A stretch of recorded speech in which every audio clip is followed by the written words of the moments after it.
So I was running my Kraton EXB the other day on the park, just up and down some grass. Wasn't doing any jumps or anything like that, and very suddenly I started hearing that all too familiar clicky noise from the rear diff. I wasn't sure it was rear diff at the time. I heard the clicky noise, assumed it was the rear diff. My EXB was one of the early ones, so it's got the open rear diff. So yeah, we've pulled the diff apart, and usually on my old Kratons, the issue is always the ring and pinion gears here. These teeth would be the ones that would always let go first, but these EXB ones are nice and beefy, and the crown gear and the pinion gear are fine. So it wasn't that this time. Here you can see the difference in the size of the ring gear teeth between the standard one and the EXB. Took it apart, and sure enough, it's the little sun gears inside here. Not sure if that will really pick up. Again, I managed to pick it up very quickly. As soon as it started clicking, I stopped driving it. So I haven't completely destroyed these gears, but they are chewed up a little bit. Both the little planetary gears here and these ones, again, I don't know if it will really show up on the camera. I don't think it will. You can feel it when you do it. They feel very rough on the edges. You know, clearly they've been slipping, and that's where that noise was coming from. So yeah, initially I'd planned to try and rebuild the diff with some of my old success parts from my ready to run I used to have, and this is when I found out that absolutely none of the ready to run parts fit the new 29mm Kraton EXB diff at all. Absolutely nothing fits. The sun gears are different, the little plates at the end of the gears are different, the shafts are a different size. Yeah, doesn't work at all.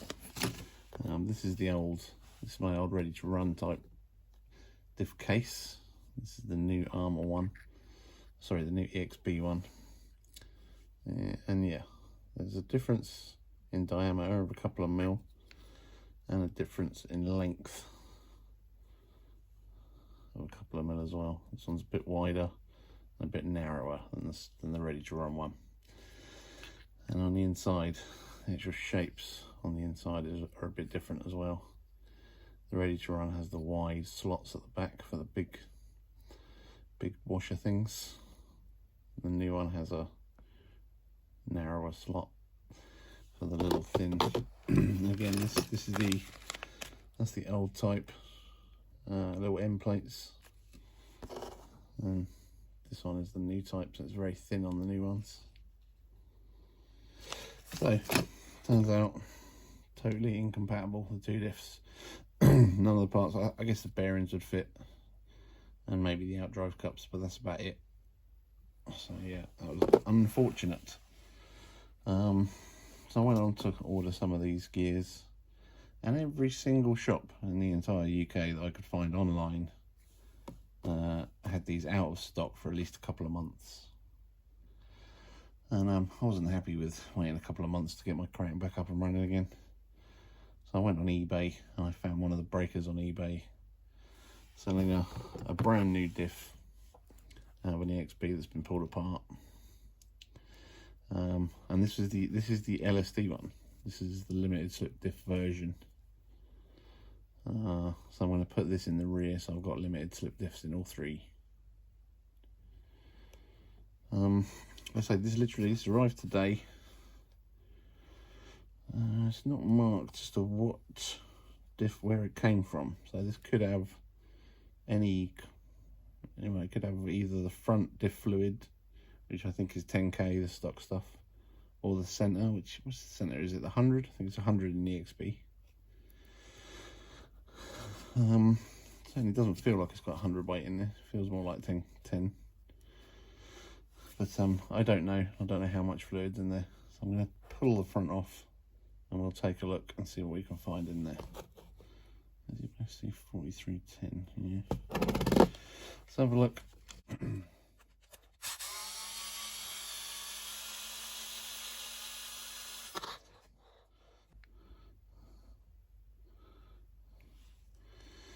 So yeah, there's a reasonable amount of fluid in there. It's not completely full, but it's not too bad. You can see behind the sun gear, these are little shiny star lobes that you can see sticking out of the LSD plates. And there's another set at the very bottom of the diff on the other output, well, up behind the other sun gear. So I'm not 100% sure what fluid that is. My guess would be that it's probably 10K. I don't know what I've got. What have I got in my little bag here? So I do have some 10,000 CS. But I think I may go a little bit thicker. I might go with a 15,000. Just to top it off. I'm not going to take what's in there out. I'm literally just going to top up to the top.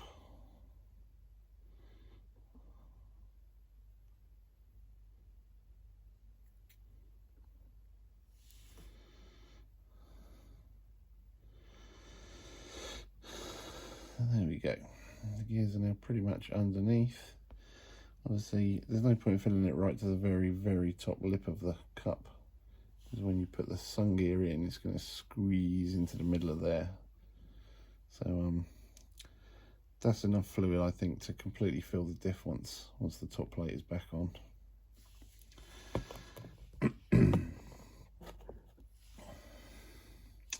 Another thing to notice, you can see on, well, I'm not sure if you can pick it up, but on those little lobes of the sun gear washers, the little star washers behind the sun gear, I mean, you can see that the edge facing towards us is slightly chamfered. It's like a rounded edge.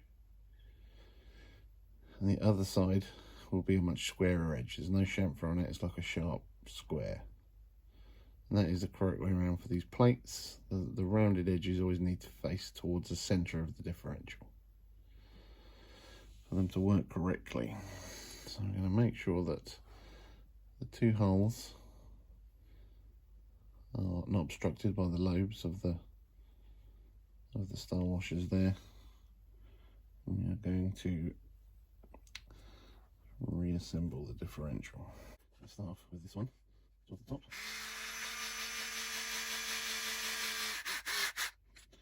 And one opposite. And then I'll torque them up by hand with a little hand driver just to make sure they're to the right tightness. As you can see, there's a little bit of fluid started oozing out of this hole. And that's a good sign that we did actually get enough in there and it has completely filled the diff cup. Yeah, it feels good. Everything's nice and free, nothing's binding. It's got the little shim on there, ready to, so it pushes the gears onto the other gear in the differential. So there we go. That's going to go back in the Kraton. We'll see how it goes with a full set of limited slip differentials. The other thing I noticed when I was pulling these apart, where are they? Rather disappointed to see such a large amount of deformation on these outdrive cups. I could have sworn these were supposed to be hardened steel on the EXB, but clearly they're not. Because I've only had about, I don't know, 20 packs or so through the EXB, and there's already quite a significant deformity. So these things ain't going to last too long. That's a real shame. Hopefully somebody will bring out a hardened steel one. Yeah, it's just something else I noticed. Now they do seem to have nice rubber shielded bearings now though, which is a big improvement over the old bearings. The old Arrma bearings were some of the worst I've ever seen. These ones still, it feels like there's a lot of play in these bearings, you know. But hey, we'll give it a go and see how it runs. So we took the new LSD diff and put it back in the diff case. It all fit just fine.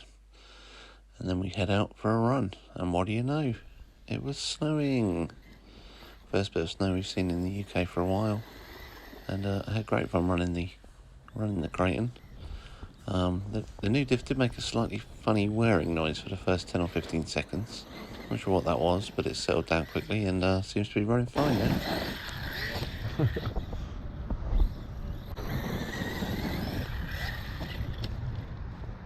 Oh no, I broke my wing. Oh dear. Elbow wing.